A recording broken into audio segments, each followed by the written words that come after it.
Hello, and welcome to another episode of Wheel of Horror, the podcast where two best friends spin a wheel once a week. It chooses the movie, and they discuss it. Today we're talking about the 2004 film Saw, which was directed by James Wan. I'm your co-host, Alec.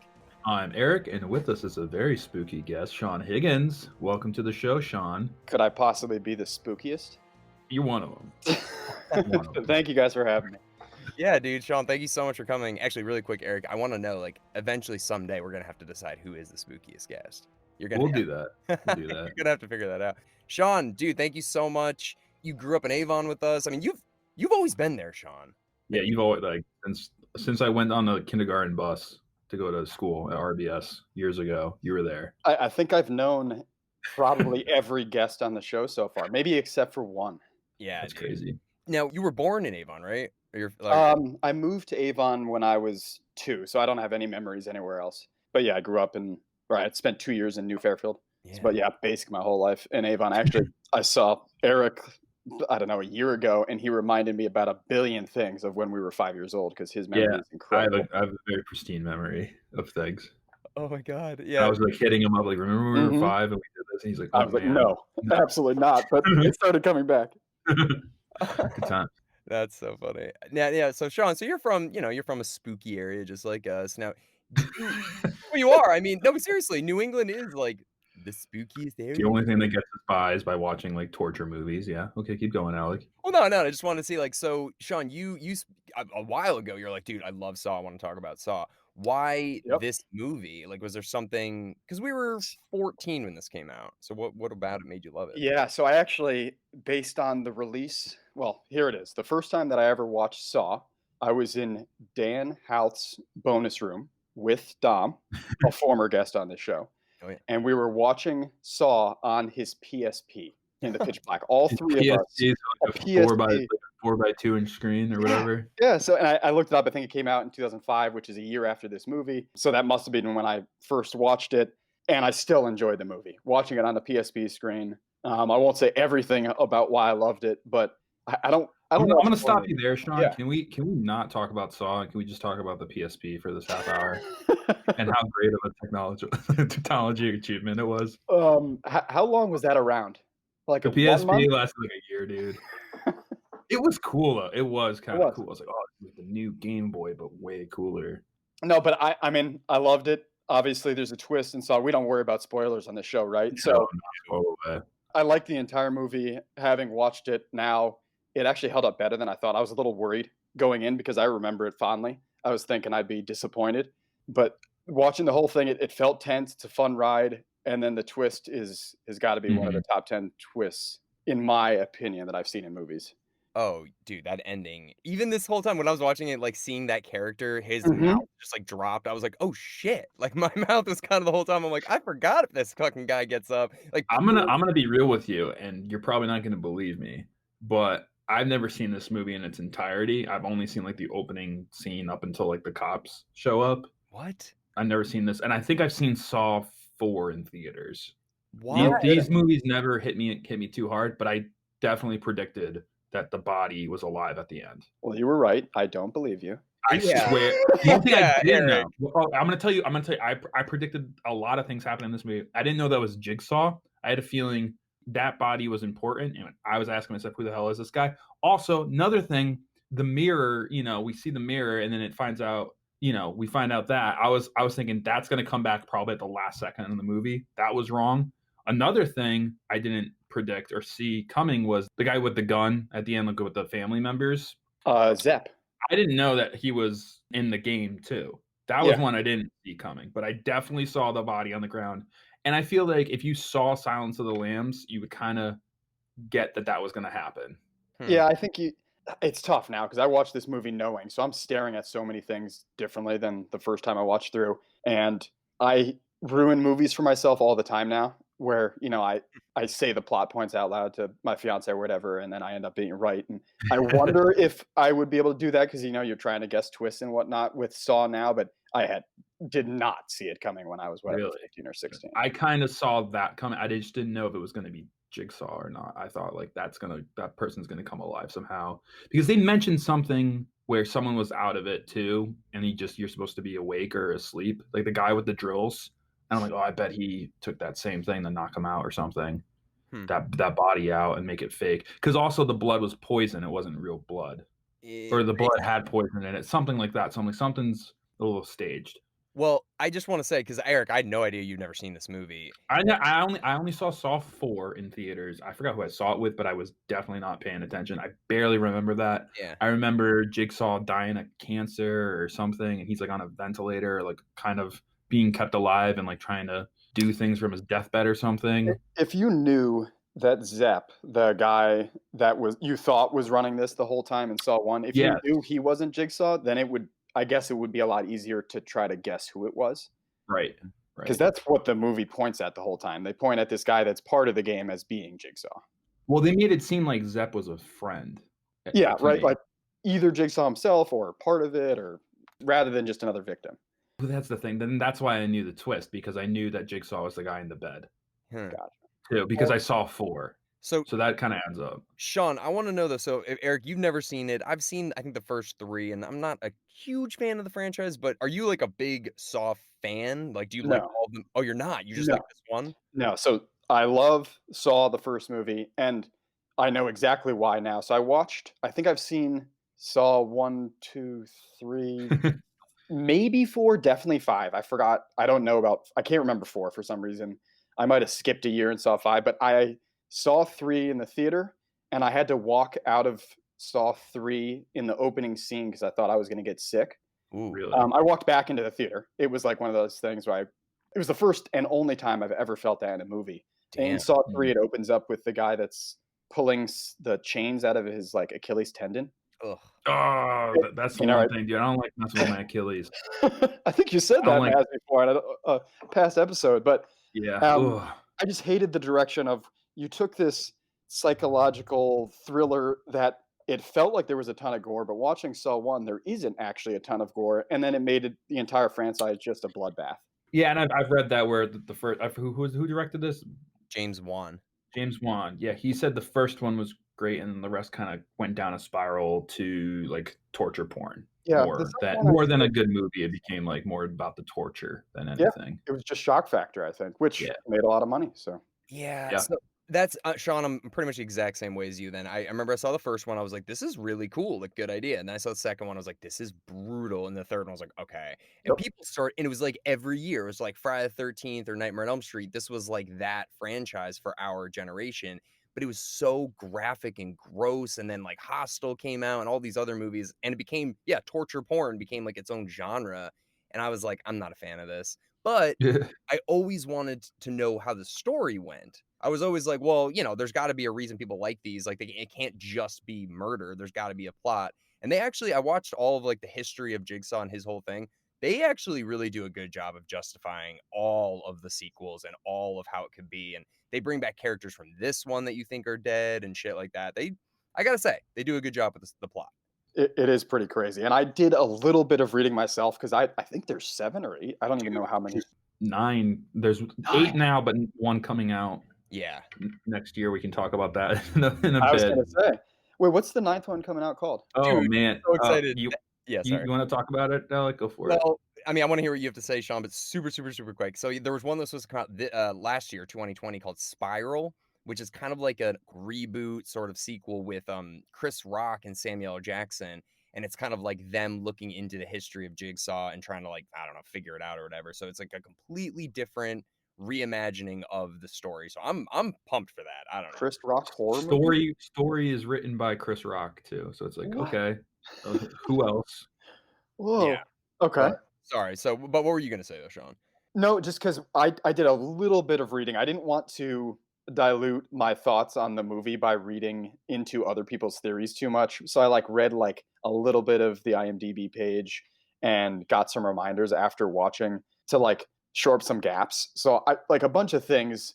So he has this logic, or I don't know how to say it, but obviously he's twisted, but he is playing a game with people and he should always give them a way to get out of the trap they're in. Mm-hmm. We found out later on that doesn't always happen because in 2 or 3, Amanda shows up and she's killing people and not playing the game right or whatever, which you don't find out in Saw 1. But still, even in the first one, how two of them, the guy in the razor wires, Oof. how could he have lived? And then even Adam in the room the whole time, what is his lesson? It seems like he passed. He lived past 6 p.m. It seemed like the doctor should have been killed and Adam should have been let go. And the reverse is what happens. Right, I agree with that because that's what I was thinking too. He comes in, and obviously the doctor still needed to be killed because he was too late. He didn't win the game, but Adam won the game. Won the game. That's what I thought. He didn't escape. No, but he survived the room. Like, he survived the doctor from killing him. So isn't that? And if the whole thing was for him to do something, from the beginning of the movie, they were telling Adam to do something. He killed a guy to save another guy's life. Well, don't forget, what else did he have? There's 2 saws, and he broke his. He broke his saw. So and maybe his saw, he lost the game too because he couldn't get out because he broke his saw. So he had to chop off his limb. One of them to escape or to kill the other one. So yeah, they both were probably gonna. The idea was probably them racing to cut their legs off. Another thing I thought too, when I heard the X marks the spot, I was like, oh, I guarantee there's a mark on his leg that's an X that tells him to cut his leg off. That doesn't happen. That was the wall. I was like, oh, okay. I thought for sure he was gonna look around his body and find the X on his leg and especially after they have Amanda dig through that guy's stomach.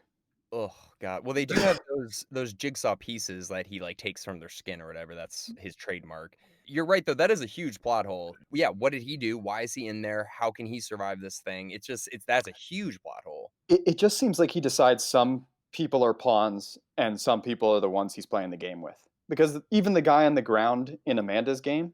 The guy who was all drugged. Who was alive, but he told her she was dead so that she would cut into him. How was he supposed to live? Right.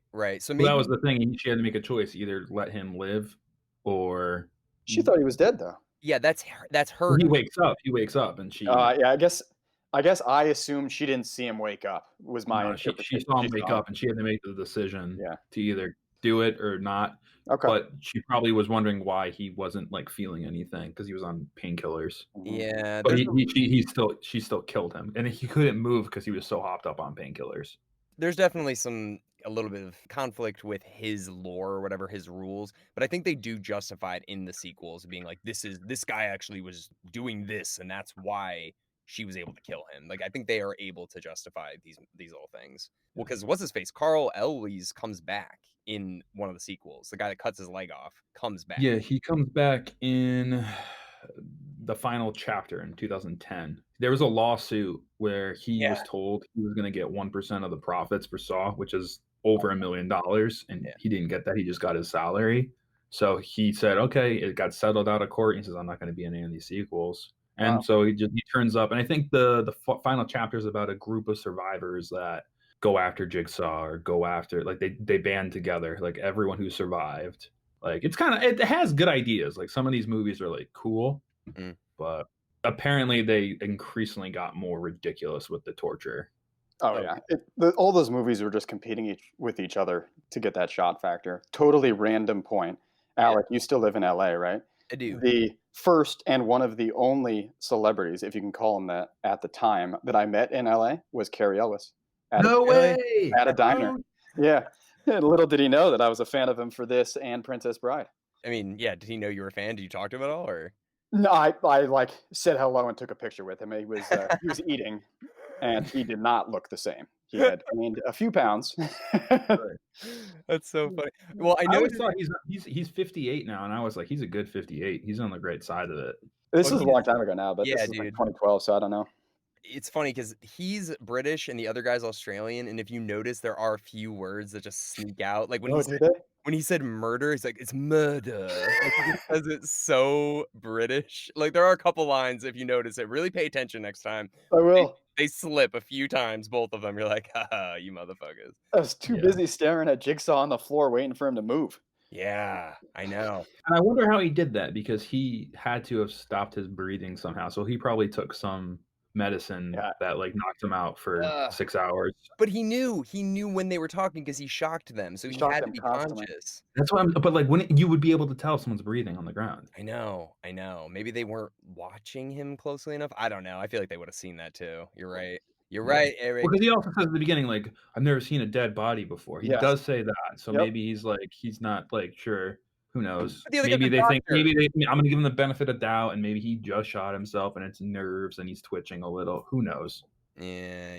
Because he's a doctor too. You think the doctor would know, like, that Would guy's know. not dead? Yeah, that was one of the things, and I still like this movie. Loved it when I was younger. Still like it now. So I don't want to keep like. No, I'm shredding not it. trying to rip it No, apart. me I'm too. not. But I had the same thought. I was like, how the hell did he not breathe? Like Yeah. for however long that was. I will say this too, and I promise I won't rip on it anymore because I did like this movie. Super original, super cool, so corny at some points. Incredibly corny for me, like with the cops. Like, who needs a warrant? Let's go after this guy right now. Dude, it was. Can you make sure your gun's loaded first too? It was And so. like make sure you tell the chief where we're going, so in case we get killed, he knows where to find us. Dude, the cop scenes felt like a bad just like every NCIS episode ever. But it's like, freeze, and he's like, oh, dude, like pointing in the air. It's like, no, what is he doing? And he's like going to arrest him, and then he gets his throat slit. I'm like, what? These cops suck. These cops are the worst cops ever. A couple good things about this movie. The scene, dude, the first opening shot where the camera just like spins up from you think it's a dead body or whatever, that was awesome. They do have some pretty original shots. I love Danny Glover in this. I thought he was, I don't know, I liked him. I thought Carl Elwes coming back. You're like, okay, so this dude still got some chops. But I don't know, yeah, original. I don't want to critique it too much either. Sorry. And I think Adam, and I'm forgetting his name now, was actually the writer. Yes. That's the character, but something Whalen? Yeah, yes, Lee Whalen. So Lee Whalen, yeah. He created the Saw franchise with the director, and the director went on to create Insidious and The Conjuring. Yes. So this dude is a master of horror, James He Wan. really is. And I don't think he gets enough credit. The Wes Cravens and the John Carpenters, like he's right there with them. And I think also this movie cost less than $3 million to make, and then ended up making over $100 million in the worldwide box office. Well, Eric, I was going to ask you, because this is, in a weird way, comparable to like Halloween. It's kind of like some young guys just made a horror film out of nowhere. I gotta say, like, obviously I like Halloween more than this, but as a very independent horror film, this is very original, well done. It got some big actors to jump on board, just like Halloween did with Donald Pleasance. I mean, what do you think compared to like Halloween, essentially? I mean, there's a lot of horror movies out there that get lucky, and there's just some horror movies that just have it all. The great characters, the great story, the timing. I mean, they shot this in 18 days. Like, sometimes it just takes a lot of passion. And like John Carpenter had nothing making Halloween. Donald Pleasance was the entire budget of that movie. It just comes down to passion. And it's like, I believe in this project and getting it done. And I'm sure that's what the producers, and I think they gave up their money. They said, we just want a percentage if it does well. So it's like one of those things, like once the passion's behind it and it's a great idea and you're able to get that one passionate actor to say, okay, I'll join this project. It sounds cool. Like all these other, like when the Ring came out a little before this. Yeah. The Ring did very well. This could be another one of those movies, and boom, it really was. Yeah. I mean, this lit a match that just completely was like, okay, now the Saw franchise is going on. James Wan and Lee Winehouse, they're going to do Insidious. They're going to do The Conjuring and then Annabelle and The Nun. Like that's all because of this movie, kind of. I mean, it gave them all a chance to do that. Really cool. I don't know. I love it. So now that we've seen Saw, is there a torture that you guys would be like, I would do anything to not be in that situation? Specifically from Saw, or No. Just you in general. If you're like, I'm trying to think like the worst thing I could imagine being in the Saw universe. Like, could you imagine if you got put in the trap? What would be the worst one for you? I actually wouldn't mind the Jaws thing with the thing that just like ends like a bear trap. Excuse me? You wouldn't mind that? I mean, like that's probably the least torture one. That just happens. Like I just close my eyes and be like at peace and be like, you know what? I'm not getting out of this thing. Let's just think. Let's take it easy, and then that's it. It's not torture, dude. Yeah, I mean, if I feel like I can't get out of the game, like you're a different breed if you can be at peace with that thing on your head. You can, yeah. No, I know. I mean, but that's probably like the least one I got to worry about pain. Okay, that's fair. I thought of it more of which one gives me a chance to get out of here. Well, the Blade one, like, even though that guy, because that guy was running back and forth, smashing into all the needles or the blades or whatever, he could have really taken his time and slowly, like, crawled his way out of there. I feel like that one was escapable. He had 2 hours. It looks like he tried to get out in 20 seconds. Yeah. Yeah, well, here's the thing, too. Like, have you ever seen, what's that movie with Franco, 127 hours or 28 hours or something? Yep. That's when I think about where he cuts his arm off, but at that point, his arm is so numb Yeah. that so he can dead. just cut through it. Carrie Ellis just literally ties it up for 1 second and starts hacking away at it. I was like, dude, if I just numb it up for like 10 minutes if you can, at least to just give yourself a little more numbing. At that point, he was panicking. He was trying to get to his Yeah, family. he had to get well, it was already too late, pretty Yeah, much, right? yeah. Dude, Didn't he already? It was already over. He lost. It was past 6 p.m., but Yeah. he didn't know what was happening, and the whole thing he thought had gone to shit because they had killed Zepp, who I think they believed, or at least the doctor believed, was Jigsaw, right? Because he talks to him on the phone when he has his family, and then he doesn't know what happens, but the guy shows up. He had shot Adam. Adam wasn't dead though, and he thought that's why the guy came into the room. That's not why he came into the room. He just happened to show up at that same time, but he thought, all right, sweet. I'm done here. Yeah. Yeah. Yeah. Yeah, it gets a little messy at the end, a little bit, but still works. It does. I thought of a horrible torture that I would die if this. Oh no. I was thinking, like, what if your hands were like, stringed up and there were things attached to each of your fingernails that as the time went off, it would tear a fingernail off individually. And then if you don't get it, then it like drills into your eyes, into your head or whatever. Like there's drills that are slowly coming if you don't do. Actually, I don't know what you could do then if your hands are tied, but you've only got your legs or something like that. I was like, that would be the worst. That would be the worst one ever. I feel like we could probably just watch like Saw 4 through 7 and come up with a million, but Yeah. No, I won't watch the Saw movies specifically for the torture stuff because of stuff like this. I'm probably imagining way worse in my head than what it is, but still, these are brutal. But this one keeps it tame. This sort of. well, this movie is different than the rest of the Saws because you imagine the torment and most of the brutality these people go through. They don't show you everything. In Saw 3 and onward, they literally just show you people getting ripped apart. I'm not saying my torture nightmare, Alec. You know why? Because millions of people can listen to this, and there's going to be some weirdo out there that's going to come after you and rip your fingers off. Now, Fuck. yeah, see, dude, that's what I'm saying. Like anyone can listen to this. And I started the podcast Like Saw by telling them fans all where you too. live. Some weird Saw fans going to come and rip your fingernails off. Good job, Alec. All right, yeah, that's true. I'm not sharing my shit. No way. I'll tell you, not on a podcast, but not broadcast to the world of craziness. Yeah, all right. I'm an idiot. Yeah, but I watched the unrated version too, and I thought the same thing, Sean. I was like, there's not a ton of gore in this. They don't even show when he's cutting his leg off, really. There's like nothing. Just the start. No, that's a good point. Blood hitting his face. I would really say this is up there with like Friday the 13th and Nightmare on Elm Street and Halloween, of just kind of like kicking off that franchise where it's like the first one's so good and the other ones just kind of like capitalize on the thing that made it good, but forget about the story as much. Do you know what it reminds me of too? I don't know if this is where the script came from, but it reminds me of like a play you'd see, like someone writing a play. Oh, just like a screenwrite play. Like imagine just like the lights come up and it's in the room. Yeah. And like after and like he's like, find a light switch, and it could be a Saw on Broadway. Like that's what I see this movie. It's just the bathroom the whole time, and I could see that being an actual show. No, you're absolutely right. I mean, it was just just imagining a guy on stage just like, like, yeah, dude. It would be a really crazy show to see, honestly. I'd probably see it. Is there horror on Broadway? I mean, there's like Frankenstein. Well, there's a lot of shows on Broadway that are just one set. Like Waiting for Godot is like one of the bigger ones I can think of. Yeah, no, I mean, this is definitely, you're right, Eric. It has that element, and they could easily change the set pieces quickly to have like the detectives and stuff like that, or the hospital. They could easily do that. I wonder if that was ever considered when they were making this. Well, they were young, dude. I mean, the guy, Lee Winnell, the other guy in the room, he wrote this. He was 24 when this came out. So he was writing it as a kid, and James Wan or whatever was pretty young too. Yeah, they were both like 24 when they did this, dude. If this ever goes to Broadway, guys, us three, we're going front row seats. I was matinee impressed price, by the fact that the guy writing this film decided to act in it, and he wasn't a bad actor. You know what I mean? He was the writer. They have no money. He's in it. I don't know. I didn't know he wasn't a hired actor, basically. I don't know if he's the best actor I've ever seen, but it's pretty impressive.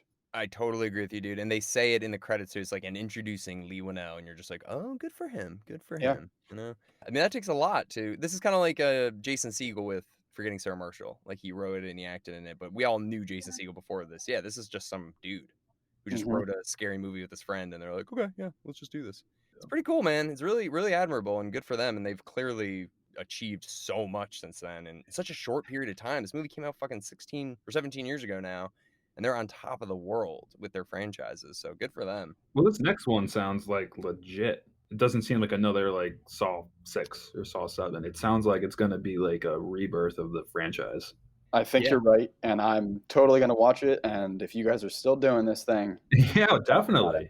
Oh, yeah, for sure. Yeah, I mean, it looks like they're taking it in a totally different direction, but not, I don't know. It sounds cool. It sounds kind of like they're making it like 7 more than just like straight up torture. Again. Not coming out in Halloween, though. It's coming out May 21st, 2021. So this May, apparently, it's coming out. Yeah, I think it was supposed to come out I think it was supposed to come out Halloween. It's probably going to get put, well, dude, they're going to compete with Halloween now, too, if they come out this Halloween. Yeah, well, we will see. Are you guys afraid of the actual Jigsaw little puppet guy? Not at all. Not at all. I could punt that thing like. It's interesting. I definitely was when I was younger. This time through, I wasn't. And I don't know if you guys remember this, but I'm glad that you brought up that little doll. But we did a parade, a Halloween parade in high school. Who was it? Who was it? Yep. So senior year, all of our classes would do a Halloween parade through the high school. And when we got our chance to do it, Brandon Leanne. It was Brandon. Dressed up as Jigsaw, full outfit. Or no, with the bicycle. No, he was the puppet and on the red tricycle. And on the back of the tricycle, he had the song playing, Hello Zepp, like that last scene, the really epic song, which I love that song. Oh, yeah, he definitely won that year. And he won whatever there was to win. But for sure. That was the only thing I remember from that, pretty much. It was well done. Dude, I do remember that now. That was awesome. Yep. That was I want to ask him, did he like make that like a paper mache mask, or did he actually buy I definitely have a picture of that somewhere. I gotta find it. I don't remember, but it was really well done. I remember being creeped out by him. That's so cool, man. The doll, yeah, I still say though, it lives up there with that like Freddy Krueger, Halloween, those kind of characters. I think he holds up with all of those guys. Waylon made that himself. What? Yeah, the writer, he just made that doll. Dude, so this is a passion project, you can tell. That's what it takes, man. To make a movie that's successful for this low budget in that amount of days, dude, come on. You're not sleeping. You're just straight up working. Yeah, that's so cool. Well, good for them. There's one thing, this has nothing to do with anything, Sean, but it has to do with you, that I thought was so funny, man. When we were in high school, we saw X-Men Last Stand together. It was like a group of us. And what does this have to do with anything? No, it's a movie. Yeah, so hold on. So Sean, do you remember that movie at all? Yeah. Yep. All right. So you went up. You're like, I'm gonna go to the bathroom real quick. So you like went to the bathroom. Scene where they like go into the house and kill Professor X. I left for that scene, dude. I'll never forget this. I'll never forget this. You got up like perfectly. You're like, I'll be right back. And you like went to the bathroom. Like Juggernaut goes in there. Like Professor X just explodes. Yeah, all this just happened, right? Yeah, dude. He's just like, goodbye, Logan. And just like, poof. And then like Jean Grey, like. Yeah, crazy. And then it was like and then the scene changed or whatever, and you like perfectly come back. You're like, yo, did I miss anything? Did I miss anything? I was like, you missed everything. Like, just a little bit. Oh, I probably left and I was like, that movie was awful. I was like, dude, you're like, wait, Professor X is dead? I was like, yo, dude, you missed like everything. But I'll never forget that, dude, because I was like, people are always like, do you miss anything? Like, nothing really happened. No, just a quick scene. Yeah, but it's like, dude, I don't know. I'll never forget that, dude. That's too good. I'm the best at that. I know what scenes to miss. Like, I know when a bad scene's coming. Like Star Wars: The Last Jedi, when they're going to free those things, I left to go to the bathroom for that, and I came back and I was like, "What did I miss?" And you're like, "Absolutely nothing, Eric." You have to teach me. Obviously, I do not have that skill. You left at like the main part. Oh my god. It's a gift, Sean. It's a gift. Clearly. Well, Sean, thank you, dude, so much for coming on. I don't know. Do you have anything else about Saw that stands out to you? The one other thing, it's a specific scene. It's the scene where Adam is trying to find the intruder in his house, and he's using his camera to see. The Flash. That's the scariest thing you could ever want to do. I've seen that happen in other movies. I know it's in Shudder. I don't know what else it's in, but I've seen it several times, and I'm wondering which movie did it first. Just that horror movie effect. He's walking around. You can hear the charge of the camera too, so you know how long he's going to have in the dark before each flash, and then it flashes and shows the pig face. But I remember being terrified of that when I was younger. And That was probably the scariest image of the entire movie to me, is when he flashed, because you're like, "What the fuck was that thing?" It looked like the Ring Girl, kind of. You didn't know it was a pig face yet, so you're like, "Oh, okay, that was..." Yeah. I got a final thought. I'm just really mad Danny Glover didn't say, "I'm getting too old for this shit." At some movie. So many opportunities would have fit with his character perfectly. Great. Oh, right when they slit his throat, if he said that, he's like, shit. That would have been amazing. Erik, you'd love this actually. The sequel has Donnie Wahlberg in it. He's like the lead cop in this one. Yeah, it's so funny. You're like, oh, you're like the other Wahlberg. Is he from Boston? Is he Probably. a Boston cop? I remember he smokes a lot of cigarettes and like he like fights with his son a lot. That's all. Okay, so yes. I'm a bad father. Sean, thank you. This was a fun one. Yeah, this is a blast, guys. I enjoyed this. I know why you guys are doing this, and I hope you keep doing them. Dude, thank you, Sean. Anytime you want to jump on, man. Oh, fuck, we got to spin the wheel. Yeah, I was going to say, don't we do something at the end of this thing? What's the name of the show? Yeah. We gotta do the thing. Ready? What we gonna get? Spinning. Oh, Alec's gonna be happy. Fright Night.